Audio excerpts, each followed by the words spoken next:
Assalamualaikum warahmatullahi wabarakatuh.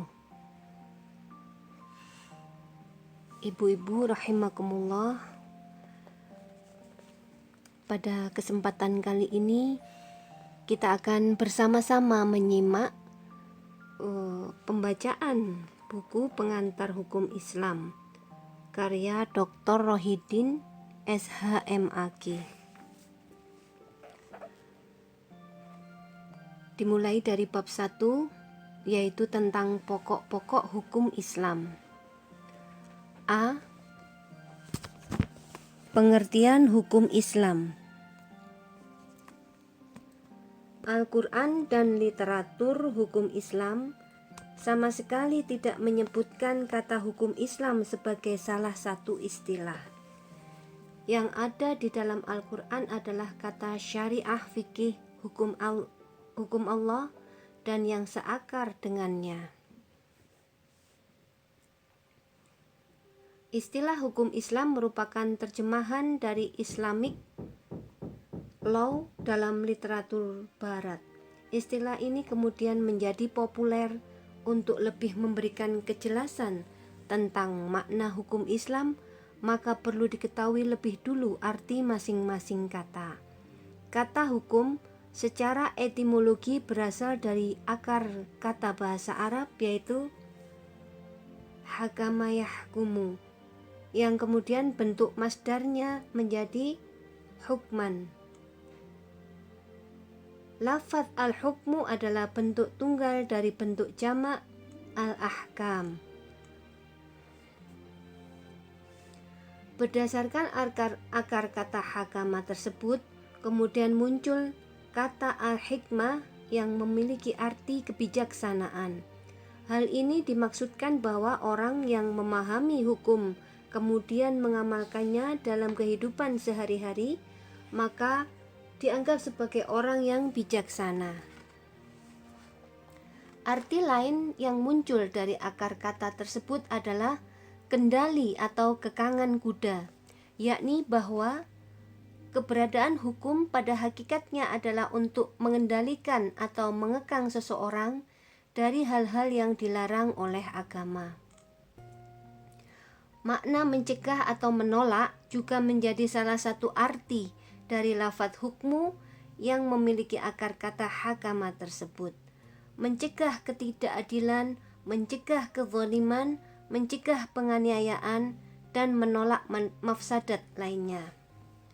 Al-Fayumi dalam buku Zainuddin Ali, Hukum Islam, Pengantar Hukum Islam di Indonesia, ia menyebutkan bahwa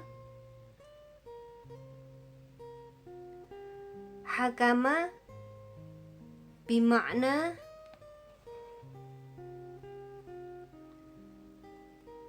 qadha wal fasl. Hukum bermakna memutuskan, menetapkan, dan menyelesaikan setiap permasalahan. Kemudian Muhammad Daud Ali menyebutkan bahwa kata hukum yang berasal dari lafaz Arab tersebut bermakna norma, kaidah, ukuran, tolok ukur, pedoman yang digunakan untuk menilai dan melihat tingkah laku manusia dengan lingkungan sekitarnya. Dalam Kamus Oxford, sebagaimana dikutip oleh Muhammad Muslehuddin, hukum diartikan sebagai sekumpulan aturan, baik yang berasal dari aturan formal maupun adat, yang diakui oleh masyarakat dan bangsa tertentu dan mengikat bagi anggotanya. Selanjutnya, Islam adalah bentuk masdar dari akar kata aslama yuslimu islaman, dengan mengikuti wazan af'ala yuf'ilu if'alan, yang mengandung arti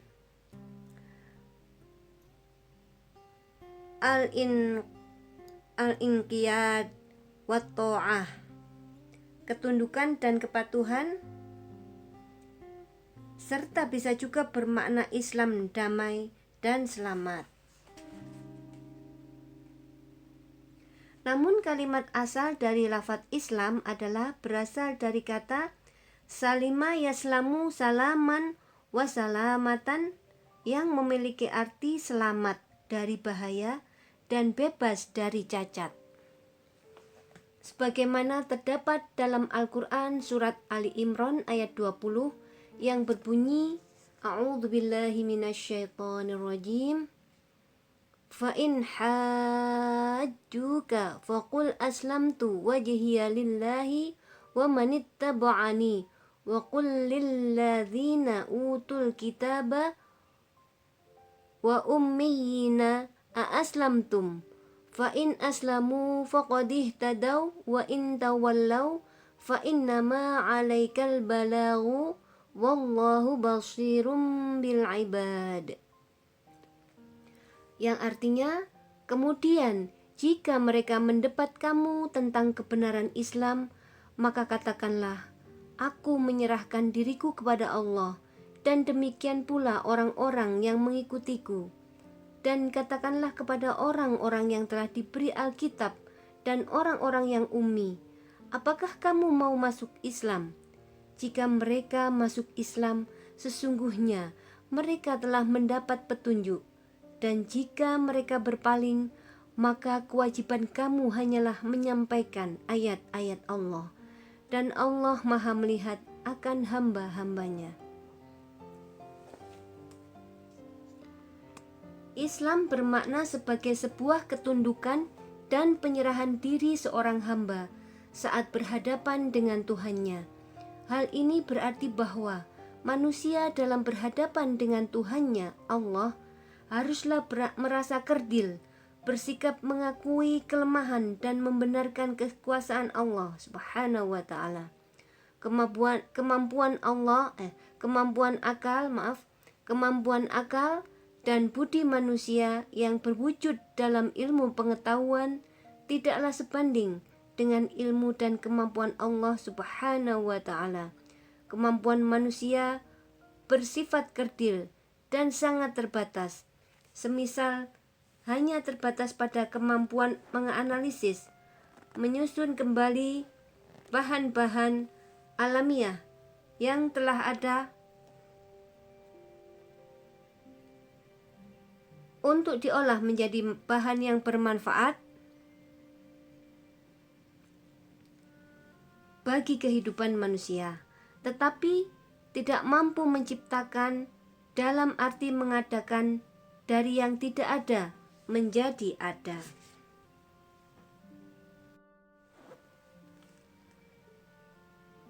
Berdasarkan beberapa pengertian di atas mengenai Islam, maka Islam sebagai agama keselamatan lahir batin hendaklah dapat memenuhi 3 aspek sebagai berikut. Dalam hubungan vertikal dengan Tuhan, Allah, manusia harus berserah diri kepada Allah Rabbul Alamin, Tuhan semesta alam. Yang kedua, hubungan sesama makhluk sebagai wujud hubungan horizontal. Islam menghendaki adanya hubungan saling menyelamatkan antara yang satu dengan yang lain, pergaulan sesama yang aman, damai, tentram, serta rahayu dan gemah ripah loh jinawi. Yang ketiga, bagi diri pribadi seorang muslim, Islam dapat menimbulkan kedamaian, ketenangan jiwa, yaitu nafs mutmainnah, sakinah, dan kemantapan jasmani rohani. Jika kata hukum disandingkan dengan Islam, maka muncul pengertian bahwa hukum Islam adalah seperangkat peraturan berdasarkan wahyu Allah dan sunnah Rasul tentang tingkah laku manusia mukallaf yang diakui dan diyakini berlaku mengikat untuk semua umat yang beragama Islam, untuk mewujudkan sebuah kedamaian dan kepatuhan baik secara vertikal maupun horizontal. Hukum Islam adalah sekumpulan aturan keagamaan, perintah-perintah Allah yang mengatur perilaku kehidupan orang Islam dalam seluruh aspeknya. Hukum Islam adalah representasi pemikiran Islam, manifestasi pandangan hidup Islam dan intisari dari Islam itu sendiri. B. Pengertian syariah, fikih, dan qanun. Terdapat istilah syariah dalam hukum Islam yang harus dipahami sebagai sebuah intisari dari ajaran Islam itu sendiri. Syariat atau ditulis juga syariah secara etimologis atau bahasa sebagaimana dikemukakan oleh Hasbi As-Siddiqi adalah jalan tempat keluarnya sumber mata air atau jalan yang dilalui air terjun, yang kemudian diasosiasikan oleh orang-orang Arab sebagai at-tariqah al-mustaqimah, yaitu sebuah jalan lurus yang harus diikuti oleh setiap umat muslim. Pergeseran makna dari denotatif sumber mata air menjadi jalan yang lurus tersebut memiliki alasan yang bisa dinalar. Setiap makhluk hidup pasti membutuhkan air sebagai sarana menjaga keselamatan dan kesehatan tubuh guna bisa bertahan hidup di dunia. Demikian juga halnya dengan pengertian jalan yang lurus. Di dalamnya mengandung maksud bahwa syariat sebagai petunjuk bagi manusia untuk mencapai kebaikan serta keselamatan baik jiwa maupun raga. Jalan yang lurus itulah yang harus senantiasa dilalui oleh setiap manusia untuk mencapai kebahagiaan dan keselamatan dalam hidupnya. Secara terminologis atau istilah, syariah diartikan sebagai tata aturan atau hukum-hukum yang disyariatkan oleh Allah kepada hambanya untuk diikuti. Diperjelas oleh pendapat Manna Al-Qotton bahwa syariat berarti segala ketentuan Allah yang disyariatkan bagi hamba-hambanya, baik menyangkut akidah, ibadah, akhlak, maupun muamalah. Ulama-ulama Islam juga mendefinisikan syariat sebagaimana dikutip dalam buku pengantar dan sejarah hukum Islam berikut. Syariah ialah apa atau hukum-hukum yang diadakan oleh Tuhan untuk hamba-hambanya yang dibawa oleh salah seorang nabi dari nabi-nabinya SAW, baik hukum-hukum tersebut berhubungan dengan cara mengadakan perbuatan, yaitu yang disebut sebagai hukum-hukum cabang dan amalan, dan untuknya maka dihimpunlah ilmu fikih atau berhubungan dengan cara mengadakan kepercayaan atau i'tiqad, yaitu yang disebut hukum-hukum pokok dan kepercayaan, dan untuknya maka dihimpunlah ilmu kalam. Syariat atau syara' disebut juga agama, ad-din, dan al-millah. Sesuai dengan ayat Al-Quran surat Al-Jasiyah ayat 18.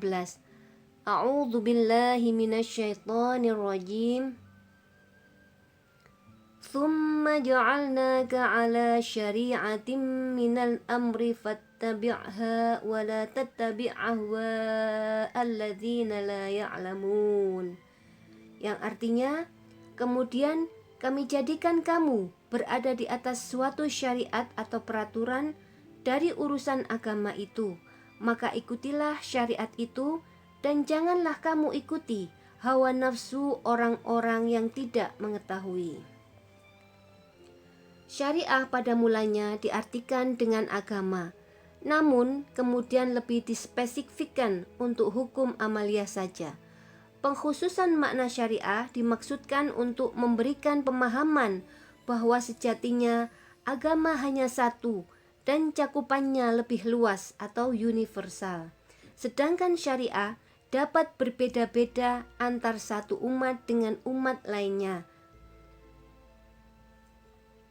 Syariat merupakan norma hukum dasar yang ditetapkan Allah dan kemudian wajib diikuti oleh umat Islam berdasar keyakinan dan disertai akhlak, baik dalam hubungannya dengan Allah atau hablum minallah maupun dengan sesama manusia atau hablum minan nas, dan juga dengan alam semesta atau hablum min al alam. Syariat sebagai norma hukum yang disyariatkan oleh Allah ini kemudian diperinci oleh Muhammad, sehingga selain terdapat di dalam Al-Quran, syariat juga terdapat dalam As-Sunnah, yaitu qauliyah, fi'liyah, dan taqririyah. Hadis Nabi SAW juga menjelaskan bahwa umat Islam tidak akan pernah tersesat dalam perjalanan hidupnya di dunia ini selama mereka berpegang teguh atau berpedoman kepada Al-Quran dan Sunnah Rasulullah Sallallahu Alaihi Wasallam. Posisi syariat adalah sebagai pedoman dan tolak ukur bagaimana manusia dapat hidup di jalan yang benar atau tidak.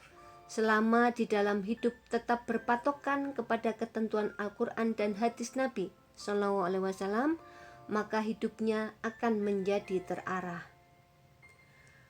Mahmud Shaltut dalam Al-Islam, Aqidah wa Syariah mengatakan, syariah adalah peraturan-peraturan yang ditetapkan oleh Allah atau ditetapkan dasar-dasarnya oleh Allah agar manusia berpegang teguh kepadanya dalam hubungannya dengan Tuhannya, berhubungan dengan saudaranya sesama muslim, berhubungan dengan saudaranya sesama manusia, berhubungan dengan alam semesta, dan berhubungan dengan kehidupan. Norma hukum dasar yang terdapat di dalam Al-Quran masih sangat umum, sehingga kemudian perkembangannya diperinci oleh hadis Rasul dan diperkaya dengan pemikiran ulama. Norma hukum dasar yang bersifat umum dalam Al-Quran tersebut kemudian digolongkan dan dibagi ke dalam beberapa bagian atau kaidah-kaidah yang lebih konkret guna dapat dipraktekkan dalam kehidupan sehari-hari. Untuk dapat mempraktekkan kaidah-kaidah konkret tersebut dalam kehidupan sehari-hari, diperlukan disiplin ilmu untuk memahaminya terlebih dahulu. Disiplin ilmu tersebut diantaranya adalah ilmu al-fiqih yang ke dalam bahasa Indonesia diterjemahkan menjadi ilmu hukum atau fikih Islam. Sebagaimana dilansir oleh Muhammad Daud Ali dalam Hukum Islam, ilmu fikih adalah ilmu yang mempelajari atau memahami syariat dengan memusatkan perhatian pada perbuatan hukum manusia mukallaf, yakni manusia yang menurut ketentuan Islam sudah baligh atau dewasa, berakal sehat, dan memiliki kewajiban untuk melaksanakan hukum Islam. Definisi fikih berasal dari bahasa Arab yang merupakan bentuk masdar dari lafadz faqihah yafqahu. Secara bahasa, kata ini memiliki arti al-ilmu, pengetahuan, dan al-fahmu, pemahaman. Al-Jurjani menjelaskan bahwa fikih menurut bahasa berarti memahami maksud pembicara dari perkataannya. Secara terminologis, fikih menurut Abu Zahroh dalam kitab usul al-fikihnya adalah mengetahui hukum-hukum syara yang bersifat amaliyah yang dikaji dari dalil-dalilnya secara terperinci.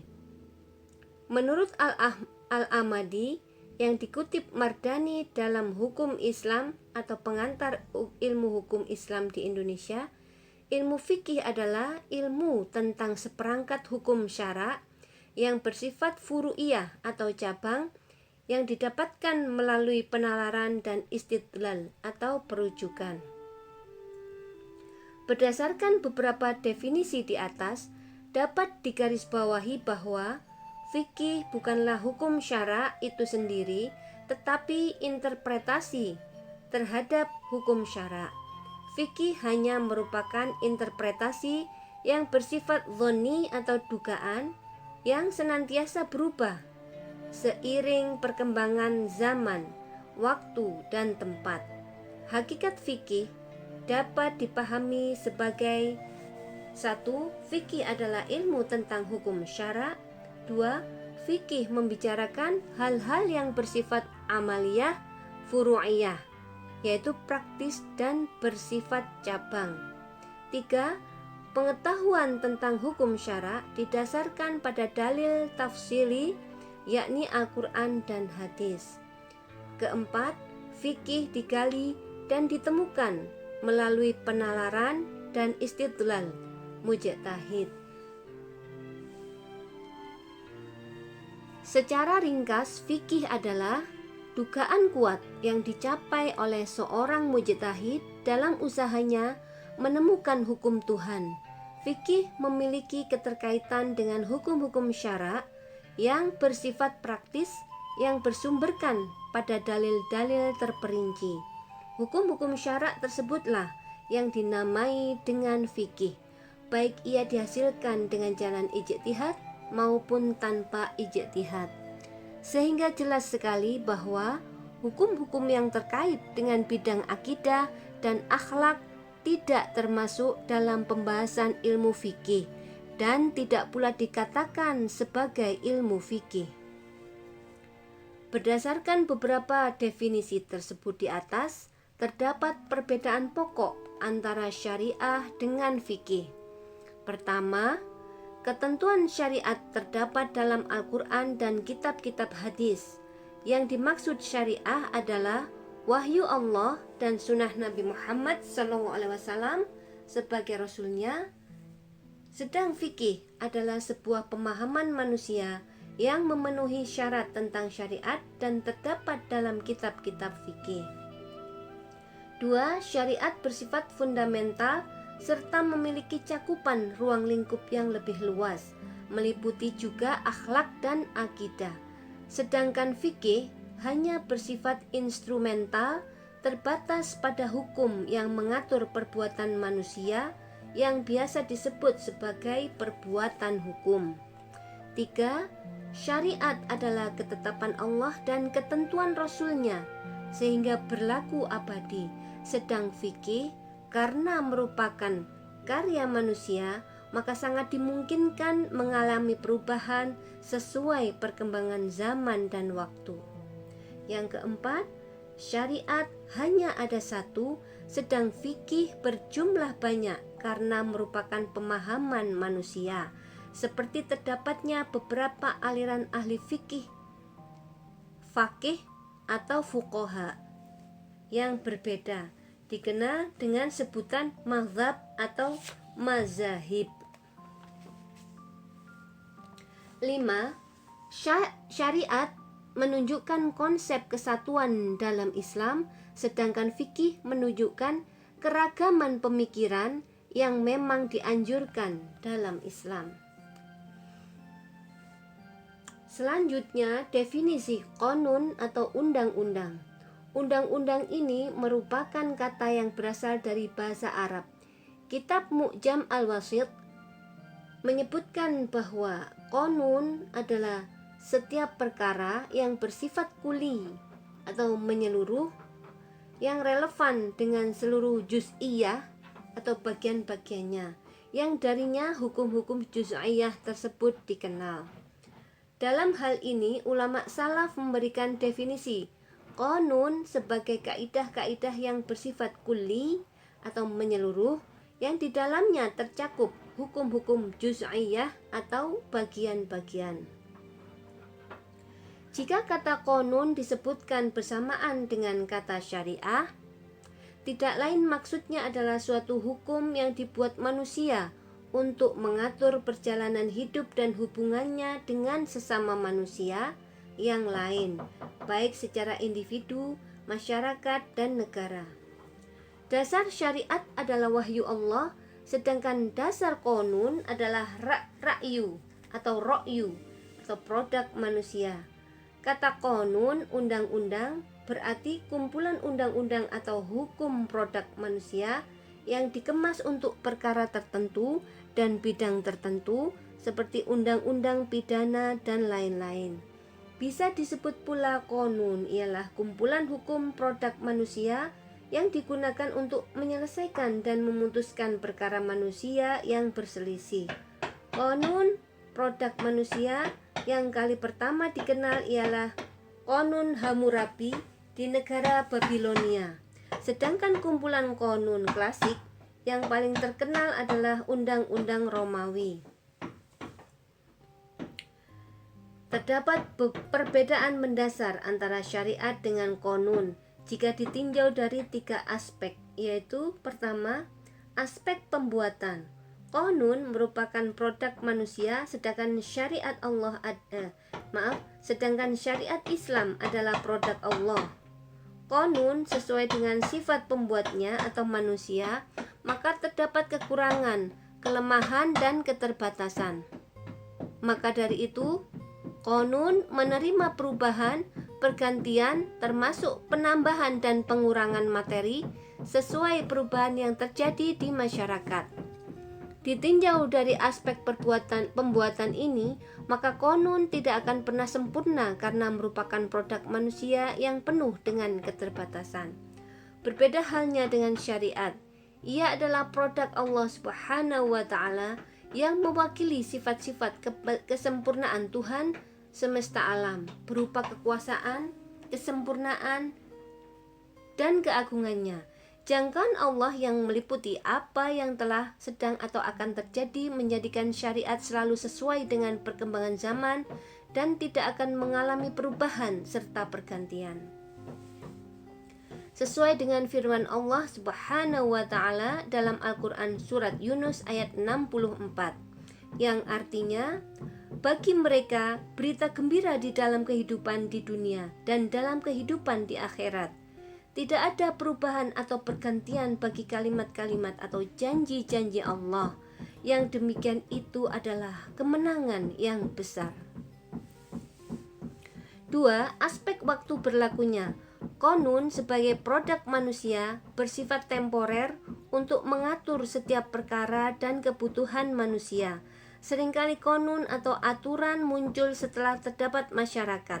Hal ini menyebabkan qanun saat ini relevan dengan keadaan masyarakat belum tentu relevan di masa mendatang.